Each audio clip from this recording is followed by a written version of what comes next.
ನೋಡಿ ಸರ್, ನಾನು ನಿಮ್ಮ ಕೈ ಕಡೆ ಕೆಲಸ ಮಾಡ್ತಾ ಇದ್ದೀನಿ ಹೊರ್ತು ನಾನೇನು ನಿಮ್ಮ ಹತ್ರ ಜೀತ ಮಾಡ್ತಾ ಇಲ್ಲ. ನಾನು ನಿಮ್ಮಾಗೇನೆ ಓದ್ಕೊಂಡ್ ಬಂದಿದ್ದೀನಿ. ನನ್ಗೇನು ಮರ್ಯಾದೆ ಕೊಡ್ಬೇಕು ಅದನ್ನ ಕೊಟ್ಟು ಮಾತಾಡಿ ಸರ್ ನೀವು. ರಂಜಿತ್, ನೀನು ಸ್ವಲ್ಪ ಸುಮ್ಮನೆ ಇರ್ತೀನಪ್ಪ ನೀನು. ನೋಡಿ ಸರ್ ಹೆಂಗ್ ಮಾತಾಡ್ತಾ ಇದ್ದಾರೆ ಅಂತ ಇವ್ರ ಕೈ ಕಡೆ ಕೆಲಸ ಮಾಡ್ತಾ ಇದ್ದೀನಿ ಅಂತ ನನ್ನನ್ನು ಜೀತಕ್ಕೆ ಬಂದಿರೋ ಥರ ಮಾತಾಡಿಸ್ತಾ ಇದ್ದಾರೆ. ಇಲ್ಲಿ ನೋಡಿ ಸರ್, ನೀವು ದೊಡ್ಡ ಸ್ಥಾನದಲ್ಲಿದ್ದೀರಾ ಅಂತ ನಾನು ನಿಮ್ಗೆ ಏನು ಮಾಡದೆ ಸುಮ್ಮನೆ ಬಿಡ್ತಾ ಇದ್ದೀನಿ.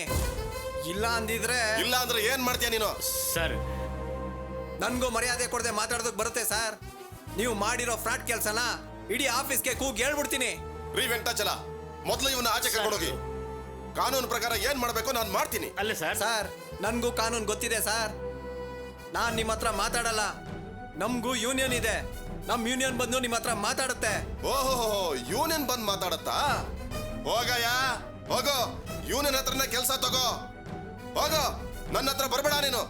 ಸರ್, ಇನ್ನೂ ಯಾಕೆ ಸರ್ ಇಲ್ಲೇ ನಿಂತಿದ್ದೀರಾ? ಈ ಮನುಷ್ಯನ ಬಗ್ಗೆ ಗೊತ್ತಿದ್ದು ನಾನು ಎಂಕ್ವೈರಿಗೆ ಬಂದಲ್ಲ, ನನ್ ತಗೊಂಡು ನಾನೇ ಹೊಡ್ಕೋಬೇಕು. ಬನ್ನಿ ಸರ್, ಹೋಗೋಣ ಬನ್ನಿ. ಅದೇನ್ ಮಾಡ್ತಾರೋ ಮಾಡ್ಕೊಳ್ಳಿ. ಬನ್ನಿ ಸರ್. ರಂಜಿತ್ ಪ್ಲೀಸ್ ನಿಂತ್ಕಪ್ಪ. ರಂಜಿತ್ ರಂಜಿತ್ ರಂಜಿತ್ ನಿಂತ್ಕೊಳಪ್ಪ. ಏನಪ್ಪ ಇದು? ಆವೇಶದಿಂದ ಸುಲಭವಾಗಿ ಆಗೋ ಕೆಲಸನ ಹಾಳು ಮಾಡ್ಬಿಟ್ಟಿಯಲ್ಲ. ಇನ್ನೇನ್ ಸರ್, ಬೇನಾಮಿ ಹೆಸರಲ್ಲಿ 108 ಸಾಲ ಕೊಡ್ಸಿ ವಸೂಲಾಗದ ಸಾಲ ಅಂತ ಲೆಕ್ಕ ತೋರಿಸಿ ಫ್ರಾಡ್ ಮಾಡ್ತಾ ಇರೋದು ಆ ಮನುಷ್ಯ ಸರ್. ಈಗ ಎಂಕ್ವೈರಿ ಅಂತ ಬಂದು ದೊಡ್ಡ ಸಾಚನಾಗಿ ಮಾತಾಡ್ತಾ ಇದ್ದಾನೆ. ನನ್ನ ಬಗ್ಗೆ ಮಾತಾಡೋದಕ್ಕೆ ಅವ್ರಿಗೇನ್ ಸರ್ ಯೋಗ್ಯತೆ ಇದೆ? ನೋಡು ರಂಜಿತ್, ಅವ್ರಿಗಿರೋ ಅಧಿಕಾರ, ಅವ್ರ ಪದವಿ ಹಾಗೇನೆ, ಅವ್ರು ಮಾತಾಡ್ತಾರೆ. ನಾವು ಸ್ವಲ್ಪ ಅನುಸರಿಸ್ಕೊಂಡು ಹೋಗ್ಬೇಕು. ನೋಡಯ್ಯ, ಅವ್ರು ಮನಸ್ಸು ಮಾಡಿದ್ರೆ ನಿಂದೇನು ತಪ್ಪೇ ಇಲ್ಲ ಅಂತ ನಿನ್ನ ಎನ್ಕ್ವೈರಿ ಫೈಲ್ನೇ ಕ್ಲೋಸ್ ಮಾಡಿಬಿಡಬಹುದು. ಸರಿ, ನಿನ್ನ ಆವೇಶದಿಂದ ಎಲ್ಲ ಹಾಳು ಮಾಡ್ಬಿಟ್ಟೆ. ಈಗ ಏನ್ ಮಾಡ್ಬೇಕು ಅಂತಿದ್ಯಾ? ಸರ್, ಕೆಲಸ ಮತ್ತೆ ಸಿಗುತ್ತೆ ಅಂತ ಸುಳ್ಳು ಪಳ್ಳೆಲ್ಲ ಹೇಳೋದಕ್ಕಾಗೋದಿಲ್ಲ ಸರ್. ಬ್ಯಾಂಕನ್ನೇ ಲೂಟಿ ಮಾಡ್ತಾ ಇರೋ ಮನುಷ್ಯ ನನ್ನನ್ನ ಕಳ್ಳ ಅಂತ ಹೇಳ್ತಿದ್ದಾನೆ. ಇವನು ನಾನು ಸುಮ್ಮನೆ ಬಿಡೋದಿಲ್ಲ ಸರ್. ಯೂನಿಯನ್ಗೆ ಹೇಳಿ ಇವ್ನಿಗೆ ಏನ್ ಗತಿ ಕಾಣಿಸ್ಬೇಕು ಅಂತ ನಂಗೆ ಚೆನ್ನಾಗಿ ಗೊತ್ತಿದೆ. ರಂಜಿತ್, ನೀನು ಏನು ಮಾತಾಡ್ತಾ ಇದ್ದೀಯ ಅಂತ ನಿನ್ಗೆ ಅರ್ಥ ಆಗ್ತಾ ಇದೆಯಾ? ಗೊತ್ತಾಗ್ತಾ ಇದೆಯಾ ನಿನಗೆ? ಒಳಗೊಳಗೆ ಏನೋ ಕರಾಮತ್ತಿರುತ್ತೆ, ಕರಪ್ಷನ್ ಇರುತ್ತೆ. ಅದನ್ನೆಲ್ಲ ನೀನು ಸರಿ ಮಾಡೋಕ್ಕಾಗುತ್ತಾ? ಈಗ ನಿನ್ಗೆ ಏನಪ್ಪ ಬೇಕಾಗಿರೋದು? ನೀನು ಕಳ್ಕೊಂಡಿರೋ ಕೆಲಸ ವಾಪಸ್ ಬರಬೇಕು, ತಿಂಗಳಿಗೂ ಸರಿಯಾಗಿ ಸಂಬಳ ಬರಬೇಕು, ನಿನ್ನ ಹೆಂಡತಿ ಜೊತೆ ಸಂಸಾರ ಮಾಡ್ಕೊಂಡು ಹಾಯಾಗಿರ್ಬೇಕು, ಅಷ್ಟೇ. ಅದನ್ನ ಬಿಟ್ಟು ಏನೇನೋ ಮಾತಾಡ್ತಿದ್ಯಲ್ಲ, ಯಾಕೆ ನೀನು? ಸರ್, ನೀವ್ಯಾಕೆ ಸರ್ ಟೆನ್ಷನ್ ಮಾಡ್ಕೋತಾ ಇದ್ದೀರಾ? ನಾನು ಹೇಗಾದ್ರೂ ಯೂನಿಯನ್ ಜೊತೆ ಮಾತಾಡಿ ನನ್ನ ಕೆಲಸ ನಾನು ವಾಪಸ್ ತಗೋತೀನಿ ಸರ್.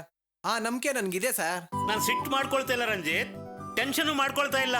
ನ್ಯಾಯವಾಗಿ ಬದುಕೋ ಮನುಷ್ಯನಿಗೆ ಏನು ಆವೇಶ ಬರಬೇಕು ಅದು ನಿನ್ಗೆ ಬರ್ತಾ ಇದೆ. ಅದು ನನಗೆ ಅರ್ಥ ಆಗ್ತಾ ಇದೆ. ಸರಿ, ಈಗ ನಿನ್ ಮುಂದೆ ಏನ್ ಮಾಡ್ಬೇಕು ಹೇಳು?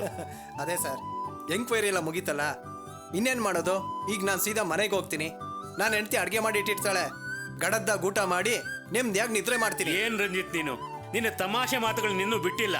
ಅಲ್ಲಪ್ಪ, ನಗನಗ್ತಾ ಸಂತೋಷವಾಗಿರ್ಬೇಕಾದ ಸಮಯದಲ್ಲಿ ದುಃಖ ಮಾಡ್ಕೊಂಡು ಸೀರಿಯಸ್ ಆಗಿರ್ತೀಯ. ಸೀರಿಯಸ್ ಆಗಿ ಯೋಚನೆ ಮಾಡೋ ಸಮಯದಲ್ಲಿ ತಮಾಷೆ ಮಾಡ್ತೀಯ. ನಿನ್ನನ್ನು ಅರ್ಥ ಮಾಡ್ಕೊಳಕ್ಕೆ ಆಗ್ತಾ ಇಲ್ಲ. ಸರ್, ಬೇರೆ ಏನ್ ಮಾಡೋದಕ್ಕಾಗುತ್ತೆ ಸರ್? ಎಲ್ರೂ ಚೆನ್ನಾಗಿರ್ಬೇಕು ಅಂತ ಬಯಸೋ ನನ್ನನ್ನ ಕಳ್ಳ ಅನ್ನೋ ಪಟ್ಟ ಕಟ್ಟಿ ತಮಾಷೆ ನೋಡ್ತಾ ಇದ್ದಾರೆ ಸರ್. ಇದನ್ನ ನೋಡಿ ಸಿಟ್ ಮಾಡ್ಕೋಬೇಕು, ನಗ್ಬೇಕು ಅಂತ ಒಂದು ಗೊತ್ತಾಗ್ತಾ ಇಲ್ಲ ಸರ್ ನನಗೆ. ಅದಕ್ಕೆ ನೀವು ನಗ್ಬೇಕು ಅಂತ ಹೇಳಿದ್ರಲ್ಲ, ಅದಕ್ಕೆ ಈಗ ನಾನು ನಗ್ತಾ ಇದ್ದೀನಿ. ನೋಡು, ನಾನು ಹೇಳೋದನ್ನ ನೀನು ಸೀರಿಯಸ್ ಆಗಿ ಥಿಂಕ್ ಮಾಡು. ನೀನು ಇನ್ನೊಂದು ಜೊತೆ ಮಾತಾಡುವಾಗ ಸೌಹಾರ್ದತೆಯಿಂದ ಮಾತಾಡು. ನೀನು ಸಮಸ್ಯೆನ ದೊಡ್ಡದು ಮಾಡ್ಕೋಬೇಡ, ಕೂಲಾಗಿ ಡೀಲ್ ಮಾಡು. ನಿನ್ನ ಕೆಲಸ ಗಿಟ್ಸ್ಕೊಳ್ಳೋದು ನೋಡು. Okay sir. ರಂಜಿತ್, ತುಳಸಿ ಹೇಗಿದ್ದಾಳಪ್ಪ? ಸರ್, ತುಳಸಿ ಚೆನ್ನಾಗೇ ಇದ್ದಾಳೆ ಸರ್. ಮನೇಲೇ ಇದ್ದಾಳೆ ಸರ್. ನೀವು ಬಂದು ತುಳಸಿನ ಮಾತಾಡಿಸಿ ಊಟ ಮಾಡ್ಕೊಂಡು ಹೋಗೋರಂತೆ ಬನ್ನಿ ಸರ್. ಒಳ್ಳೆ ಮಾತು ಹೇಳಿದೆ. ಎನ್ಕ್ವೈರಿ ನಡೀತಾ ಇದೆ, ನಿನಗೇನಾದ್ರು ಸಹಾಯ ಮಾಡೋಕ್ಕಾಗುತ್ತೆ ಅಂತ ನಾನು ಮಾಡೋ ಕೆಲಸನ ಬಿಟ್ಟು ಬಂದೆ. ಅಲ್ಲಿ ಜನ ನನಗೋಸ್ಕರ ಕಾಯ್ತಾ ಇದ್ದಾರೆ. ಇನ್ನೊಂದ್ಸರಿ ಲೀಸರಾಗಿ ಬಂದು ಊಟ ಮಾಡ್ಕೊಂಡು ಹೋಗ್ತೀನಿ. ಈಗ ಬೇಡ. ಇನ್ನೊಂದು ಮುಖ್ಯವಾದ ವಿಷಯ, ಇಲ್ಲಿ ನಡೆದಿರೋ ವಿಷಯನ ಯಾರಿಗೂ ನೀನು ಹೇಳಬಾರ್ದು. ನಿನ್ನ ಹೆಂಡತಿಗೂ ಹೇಳ್ಕೊಡುದು. ಯಾಕೆ ಸರ್? ಅಲ್ಲಪ್ಪ, ನಿನ್ನ ಬೇಜವಾಬ್ದಾರಿತನದಿಂದ, ನಿನ್ನ ಆವೇಶದಿಂದ ನಿನ್ನ ಕೆಲಸನ ನೀನು ಕಳ್ಕೊಂಡಿದೀಯ. ಅದನ್ನ ಜನ ಯಾರು ಮಾತಾಡಲ್ಲ. ನಿನ್ನ ಹೆಂಡತಿ ಬಂದಿರೋ ಗಳಿಗೆ ಸರಿ ಇಲ್ಲ, ಅದರಿಂದ ಗಂಡ ಕೆಲಸ ಕಳ್ಕೊಂಡ್ಬಿಟ್ಟ ಅಂತ ಜನ ಮಾತಾಡ್ತಾರೆ. ಆ ಪಟ್ಟ ಬರ್ಕೊಡ್ದು, ಅದಕ್ಕೆ ಹೇಳ್ತಾ ಇದ್ದೀನಿ. ಸರ್, ಇದನ್ನೆಲ್ಲ ಎಷ್ಟು ದಿನ ಅಂತ ಮುಚ್ಚಿಡೋದಕ್ಕಾಗುತ್ತೆ? ಎಷ್ಟು ದಿನ ಸಾಧ್ಯವಾಗುತ್ತೋ ಅಷ್ಟು ದಿನ ಮುಚ್ಚಿಡ್ಬೇಕು. ಆಯ್ತಾ? ನೋಡು, ಈಗ ನೀನ್ ಕೆಲಸ ಕಳ್ಕೊಂಡಿದ್ಯಾ, ಅದಕ್ಕೆ ನನ್ನಿಂದ ನಿನ್ಗೆ ಏನ್ ಸಹಾಯ ಮಾಡಕ್ಕಾಗುತ್ತೆ, ಏನ್ ಮಾಡಕ್ಕಾಗುತ್ತೆ ಅಂತ ನಾನು ನೋಡ್ತೀನಿ. ನನ್ನ ಕೈಲಾದ ಸಹಾಯ ಮಾಡ್ತೀನಿ. ನಾನೇನ್ ಬರ್ಲಾ? ತುಂಬಾ ಥ್ಯಾಂಕ್ಸ್ ಸರ್. ಏನ್ ಥ್ಯಾಂಕ್ಸ್ ಅಪ್ಪ ಇದಕ್ಕೆಲ್ಲ. ಬರ್ಲಾ? Okay sir, bye sir.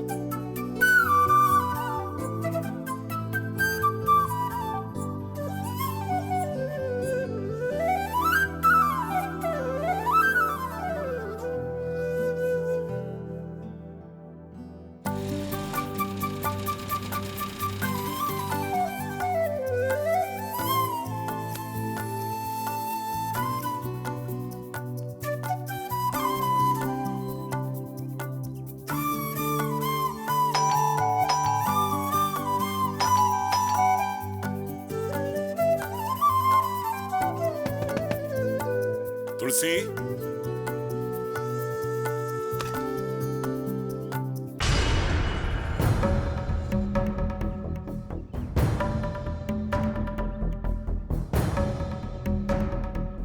Prakash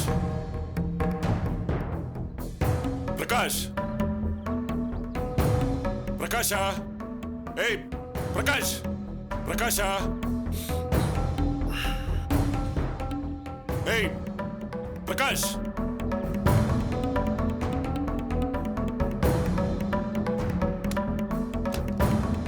sir ಬನ್ನಿ ಸರ್.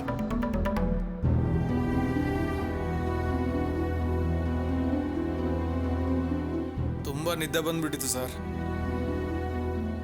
ತುಳಸಿ ರಂಜಿತ್ ಯಾರು ಇಲ್ವಾ? ಸರ್ ತುಳಸಿ ಕಾಲೇಜಿಗೆ ಹೋದ್ರು, ಇನ್ನೇನು ಬಂದ್ಬಿಡ್ತಾರೆ.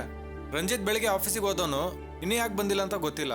ಸರಿ, ನೀನ್ ಬೆಳಿಗ್ಗೆನೆ ಬಂದ್ಯಾ? ಹೌದು ಸರ್, ಮನೇಲಿ ತುಂಬಾ ಜನ ನೆಂಟರು ಬಂದ್ಬಿಟ್ಟಿದ್ರು, ತುಂಬಾ ಗಲಾಟೆ ಮಾಡ್ತಾ ಇದ್ರು ಸರ್. ಅದಕ್ಕೆ ಇಲ್ಲಿ ರೆಸ್ಟ್ ತಗೊಂಡೋಗೋಣ ಅಂತ ಬಂದೆ. ಸರಿ ಸರ್, ನನಗೆ ಟೈಮ್ ಆಯ್ತು, ನಾ ಹೊರಡ್ತೀನಿ. ಇನ್ನೇನು ತುಳಸಿ ಬರೋ ಟೈಮ್ ಆಯ್ತು, ನಾನು ಬರ್ತೀನಿ ಸರ್.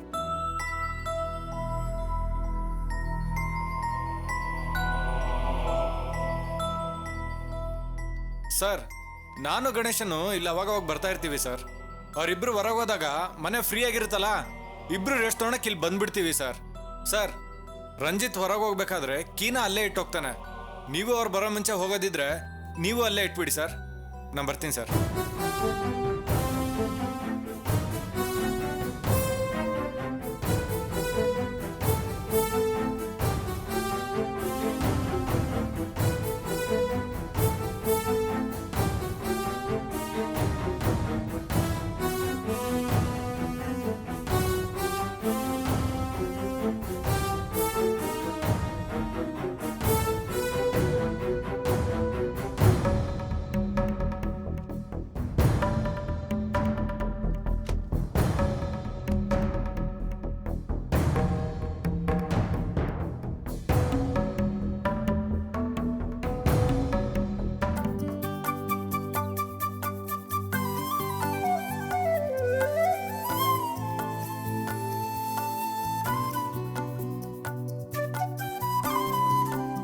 ಅಪ್ಪ ಬಾಮ್ಮ, ಯಾವಾಗ ಬಂದ್ರಿ? ಈಗ ತಾನೆ ಬಂದೆ. ಕೂತ್ಕೊಳ್ಳಿಪ್ಪ. ಪರವಾಗಿಲ್ಲ ಬಿಡಮ್ಮ. ಕೂತ್ಕೋಪ. ಹೇಗಿದೀಯಾ? ನಾನ್ ಚೆನ್ನಾಗಿದ್ದೀನಿ. ಇರಿ ಬಂದೆ.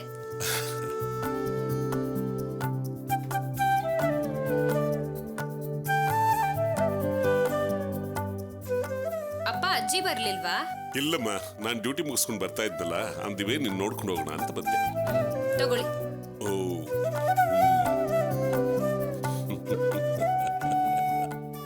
ಯಾಕಪ್ಪ ನಗ್ತಿದ್ದೀರಾ? ಹೆಣ್ಣು ಮಕ್ಕಳು ಬದುಕು ನೋಡಿದ್ರೆ ನನಗೆ ನಗು ಬರ್ತಾ ಇದೆ. ಹುಟ್ಟಿದ ಮನ್ಲು ಒಂಥರ ಆದ್ರೆ ಸೇರಿದ ಮನ್ಲು ಒಂಥರ, ಎರಡೆರಡು ಬದುಕು. ಯಾಕಪ್ಪ ಹಾಗೆ ಹೇಳ್ತೀರಾ? ಹೌದಲ್ವೇನಮ್ಮ? ಮದುವೆ ಆಗೋದಕ್ಕೆ ಮುಂಚೆ ಹೆಣ್ಣು ಮಕ್ಕಳಿಗೆ ಉಪಚಾರ ಮಾಡಬೇಕು ಅನ್ನೋದೇ ಗೊತ್ತಿರೋಲ್ಲ. ಆದ್ರೆ ಮದುವೆ ಆದ್ಮೇಲೆ ನನ್ನೂ ಒಬ್ಬ ಅತಿಥಿಯಾಗಿ ನೀನು ಉಪಚಾರ ಮಾಡ್ತಾ ಇದೀಯ. ಮದುವೆಗೆ ಮೊದಲು ಹೆಣ್ಣು ಮಕ್ಕಳು ತಂದೆಗೆ ಆಪ್ತರಾಗಿರ್ತಾರೆ. ಆದ್ರೆ ಮದುವೆ ಆದ್ಮೇಲೆ ಅದೇ ಅಪ್ಪನ್ನ ಹೊರಗಿನ ಒಂಥರ ನೋಡ್ತಾರೆ. ಆದ್ರೂ ನಿನ್ನ ಉಪಚಾರ ನನಗೆ ತುಂಬಾ ಸಂತೋಷ ಆಯ್ತು. ಕಾಫಿ ಕುಡಿರಿ, ಯಾರು ಹೋಗುತ್ತೆ? ನೀನ್ ಕುಡಿಯಲ್ವಾ? ಅವ್ರು ಬಂದ್ಮೇಲೆ ಕುಡಿತೀನಿ. ಹೌದಾ, ಸರಿ. ಬಿಸ್ಕೆಟ್ ತಗೋ. ಇಲ್ಲೇ ನಿಲ್ಸು.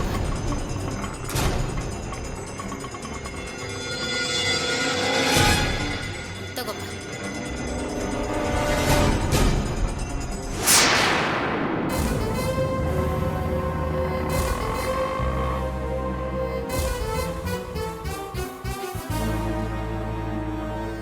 ಯಾಕಮ್ಮ?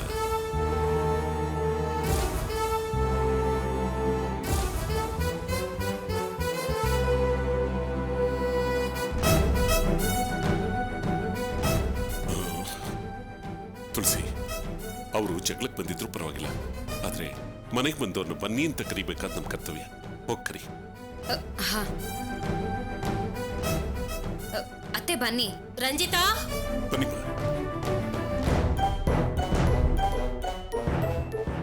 ರಂಜಿತ್, ರಂಜಿತ್, ರಂಜಿತಾ. ಅತ್ತೆ, ಏ ರಂಜಿತಾ,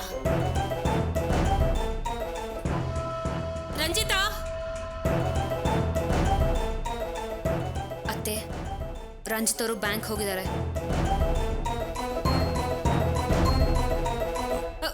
ಅತ್ತೆ,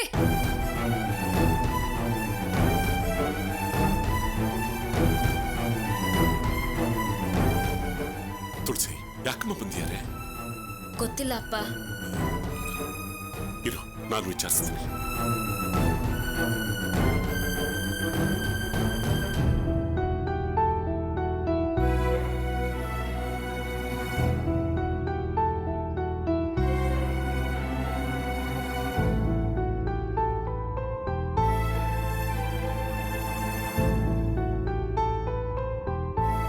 ಅಮ್ಮ, ಯಾಕಮ್ಮ ಇಲ್ಲೇ ನಿಂತಿದ್ದೀರಾ? ಬನ್ನಿ ಒಳಗಡೆ ಕೂತ್ಕೊಳ್ಳಿ. ಇನ್ನೇನು?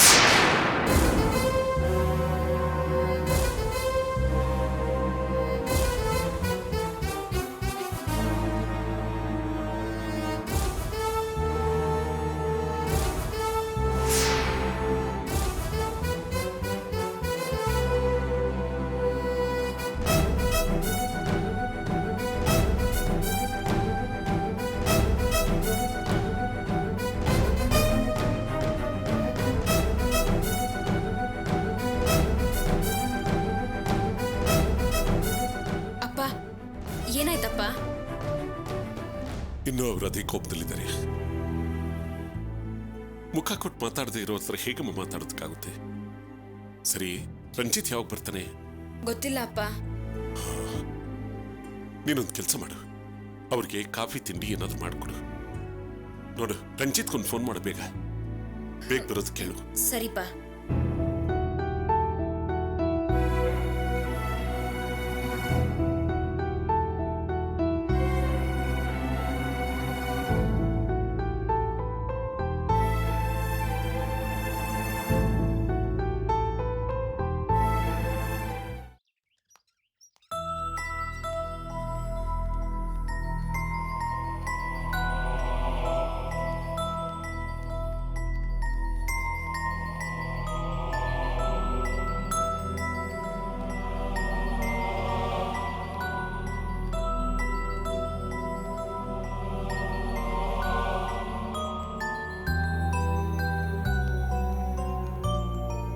ಹೇಳಿ ಸರ್, ಎಲ್ಲ ನಿಮ್ಮಿಷ್ಟಂಗೆ ಆಗ್ಬೇಕಾ? ಅದೇನ ನಿಮ್ಮ ಆಸೆ? ಸಾರಿ ಮೇಡಮ್, ಮಗು ತುಂಬಾ ಸೀರಿಯಸ್ ಆಗಿತ್ತು, ಅದಕ್ಕೆ ಅಡ್ಮಿಷನ್ ಮಾಡ್ಕೊಂಡೆ. ಅವ್ರ ಹೆಲ್ತ್ ಕಂಡೀಷನ್ ಹೇಗಿದೆ ಅಂತ ನೋಡಕ್ ಮುಂಚೆ ಅವ್ರ ವೆಲ್ತ್ ಕಂಡೀಷನ್ ಹೇಗಿದೆ ಅಂತ ನೋಡ್ಬೇಕು ತಾನೆ. ಫೀಸ್ ಕಟ್ಟೋ ಮಟ್ಟಕ್ಕೆ ಅವ್ರ ಹತ್ರ ಸೋರ್ಸ್ ಇದೆಯೋ ಇಲ್ವೋ ಅಂತ ತಿಳ್ಕೊಳ್ದೆ ಹೇಗ್ರಿ ಅಡ್ಮಿಟ್ ಮಾಡ್ಕೊಂಡ್ರಿ ನೀವು? ಅವ್ರಿಗೆ ಸೋರ್ಸ್ ಇಲ್ಲ ಅಂತ ಗೊತ್ತಿತ್ತು ಮೇಡಮ್. ಗೊತ್ತಿದ್ರು ಯಾಕ್ರಿ ಅಡ್ಮಿಟ್ ಮಾಡ್ಕೊಂಡ್ರಿ? ಮಗುವಿನ ಪ್ರಾಣ ಉಳಿಸಿದಿರಾ, ಅದಕ್ಕೆ ಅವರು ನಿಮ್ನ ದೇವ್ರು ಅಂತ ಕರೀತಾರೆ. ಹಾಗಾದ್ರೆ ನನ್ನ ಹಾಸ್ಪಿಟಲ್ ಗತಿ ಏನ್ರಿ ಆಗ್ಬೇಕು? ಮೇಡಮ್, ಅವ್ರಿಗೆ ನಾವು ಫ್ರೀಯಾಗಿ ಟ್ರೀಟ್ಮೆಂಟ್ ಕೊಟ್ಟಿಲ್ಲ ಮೇಡಮ್. 90% ದುಡ್ಡು ಕಟ್ತೀವಿ ಅಂತ ಹೇಳಿದ್ರು. ತುಂಬಾ ಬೇಡ್ಕೊಂಡಿದ್ರಿಂದ 10% ಕಡಿಮೆ ಮಾಡಿ ಬಿಲ್ ಮಾಡಿ ಅಂತ ಹೇಳಿದೆ ಅಷ್ಟೇ. ಯಾರನ್ನ ಕೇಳ್ರಿ ಡಿಸಿಷನ್ ತಗೊಂಡ್ರಿ ನೀವು? ನೋಡಕ್ಕೆ ಬಡವರಾಗಿದ್ರೆ ಅವ್ರ ಮೇಲೆ ಅನುಕಂಪ ತೋರಿಸ್ಬಿಡ್ತೀರಾ ನೀವು? ಇದು ಸೇವಾ ಟ್ರಸ್ಟ್ ಅಲ್ಲ.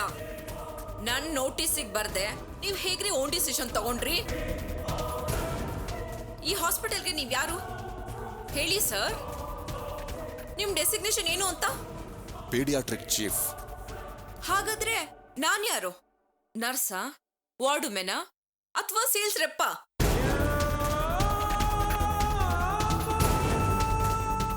ನಾನ್ ಯಾರು ಹೇಳ್ರಿ? ಈ ಹಾಸ್ಪಿಟಲ್ ಚೇರ್ಮನ್. ಓ, ಗೊತ್ತು ತಾನೆ ನಿಮ್ಗೆ ನಾನ್ ಚೇರ್ಮನ್ ಅಂತ. ಹಾಗಾದ್ರೆ ನೀವು ಓನ್ ಡಿಸಿಷನ್ ತಗೊಂಡ್ರೆ ನಾನ್ ಯಾಕ್ರಿ ಹಾಸ್ಪಿಟಲ್ ಅಲ್ಲಿ ಇರ್ಬೇಕು? ಹಾಸ್ಪಿಟಲ್ ಅಡ್ಮಿನಿಸ್ಟ್ರೇಷನ್ಗೆ ನೀವು ತಲೆ ಹಾಕೋಂಗಿಲ್ಲ. Sorry madam. ವಾಟ್ ಸಾರಿ? ಎಷ್ಟೇ ಸಾರಿ ಹೇಳ್ತಾ ಇದ್ದೀರಾ ನೀವು ನಂಗೆ?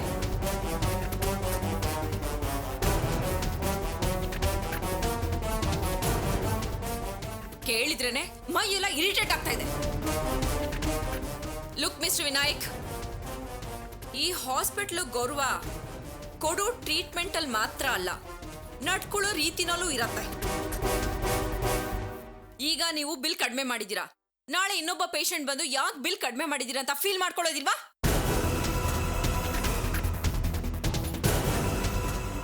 ಮೇಡಮ್, ಒಳಗೋಗಿ ಮಾತಾಡೋಣ ಮೇಡಮ್, ಎಲ್ಲರೂ ನೋಡ್ತಾ ಇದ್ದಾರೆ. ಒಂದ್ ಬಾರ್ಸಿದ್ರೆ ಅಲ್ಲೆಲ್ಲ ಉದ್ರೋಗ್ಬೇಕು. ತಪ್ಪು ಮಾಡಿದವ್ರಿಗೆ ಸಪೋರ್ಟ್ ಮಾಡ್ತಾ ಇದೀಯ ನೀನು. ಅದೆಲ್ಲ ನಂಗೆ ಇಡ್ಸಲ್ಲ ಅಂತ ನಿಂಗೆ ಗೊತ್ತಿಲ್ವಾ? ಅದು ಬೇರೆ ಕೈ ಟಚ್ ಮಾಡ್ತಾ ಇದೀಯ ಎಲ್ಲರ ಮುಂದೆ ನನಗೆ.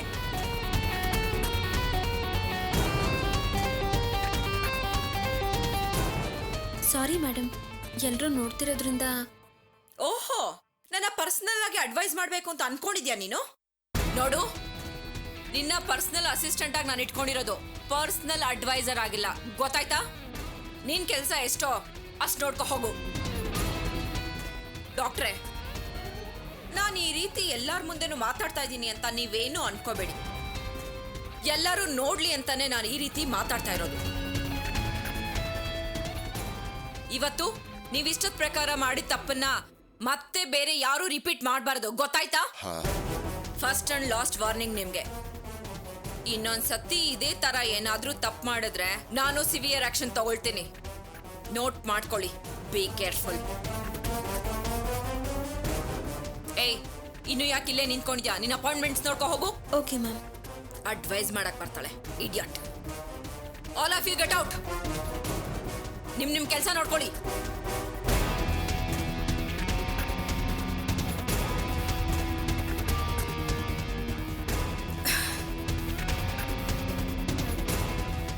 ಲುಕ್ ಮಿಸ್ಟರ್ ವಿನಾಯಕ್, ನೋಡಿ, ನೀವು ಬಡವ್ರ ಮೇಲೆ ಇಟ್ಕೊಂಡಿರೋ ಕಾಳಜಿನ ನಾನು ನಿಜವಾಗ್ಲೂ ಒಪ್ಕೋತೀನಿ. ಆದ್ರೆ ಇದು ಸೋಷಿಯಲ್ ಸರ್ವಿಸ್ ಮಾಡೋ ಜಾಗ ಅಲ್ಲ. ಅವರಿಂದ ಹಣ ಕಟ್ಟಕ್ಕಾಗಿಲ್ಲ ಅಂತಂದ್ರೆ ನಾನು ಟ್ರಸ್ಟ್ ಕರೆಸಿ ನಾನು ಅವ್ರು ಫ್ರೀಯಾಗಿ ಟ್ರೀಟ್ಮೆಂಟ್ ಕೊಡಿಸ್ತೀನಿ. ಟ್ರಸ್ಟ್ ಬೇರೆ ಹಾಸ್ಪಿಟಲ್ ಬೇರೆ ಅಂತ ನಿಮಗೆ ಗೊತ್ತಿಲ್ವಾ? ಎರಡನ್ನೂ ಹೊಟ್ಟಿಗೆ ಸೇರಿಸಿ ಹಾಳು ಮಾಡಬೇಡಿ, ಗೊತ್ತಾಯ್ತಾ? Okay madam. ಹೋಗಿ ನಿಮ್ಮ ಕೆಲಸ ನೀವು ನೋಡ್ಕೊಳ್ಳಿ. ಸರಿ.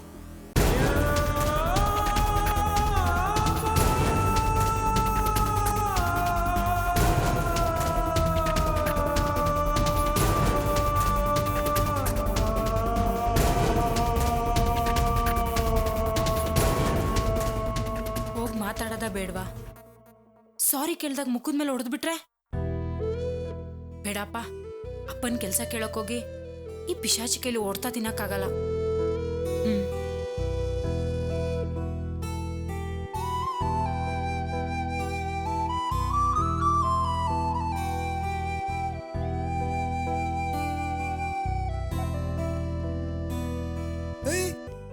ಏನ್ರಿ ಈ ಕಡೆ ಮತ್ತೆ ಪೊಲೀಸ್ ಕೇಸಾ? ಇಲ್ಲ, ನಾನು ಅದಕ್ಕೋಸ್ಕರ ಬರಲಿಲ್ಲ. ಮತ್ತಿನ್ಯಾಕೆ ಬಂದ್ರಿ? ಅದು ನನಗೆ ಗೊತ್ತಿಲ್ಲದೆ ನಿಮ್ನ ಪೊಲೀಸ್ ಅವ್ರಿಗೆ ಇಟ್ಕೊಟ್ಟು ಅದಕ್ಕೆ ಸಾರಿ ಹೇಳೋಣ ಅಂತ ಬಂದ್ರಾ? ಹಾ, ಸಾರಿ ಹೇಳಿ ಹಾಗೆ. ಅಮ್ಮ ಬಂದ್ರು. ಹಾ? ಇಷ್ಟಕ್ಕೆ ಹೆದರ್ಕೊಂಡ್ಬಿಟ್ರೆ ಹೇಗ್ರಿ ನೀವು? ಅಮ್ಮಂಗೆ ಸಾರಿ ಹೇಳೋ ಕಂಡ್ರೇನೆ ಆಗಲ್ಲ. ಬೇಡ, ಕ್ಯಾಂಟೀನಲ್ಲಿ ಕೋಲ್ಡ್ ಡ್ರಿಂಕ್ಸ್ ಕುಡಿಯೋಣ, ಬನ್ನಿ ಬನ್ನಿ, ನಡೀರಿ. Good morning sir. ಬನ್ನಿ.